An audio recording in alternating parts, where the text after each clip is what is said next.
Work function அப்படின்னு சொன்னால் நமக்கு என்ன ஞாபகம் வரும்? ஃபோட்டோ எலக்ட்ரிக் எஃபெக்ட் தான் ஞாபகம் வரும். அப்போ ஃபோட்டானோட வேவ் லென்த் தான் கேட்டிருக்காங்க. அப்போ ஃபோட்டானோட வேவ் லென்த்துக்கு என்ன ஃபார்முலா? 12400 by we ஆங்ஸ்ட்ரான். இங்கே எவ்வளோ வோல்டேஜ் இருக்குது? ஈயை தூக்கிட்டா மீதி எவ்வளவு? 4.2.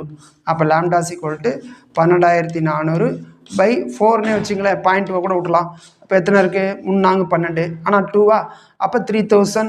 அது கம்மியாக கொஞ்சம் நியரஸ்ட்டாக வரும். எது? 2950 ஆங்ஸ்ட்ரான்.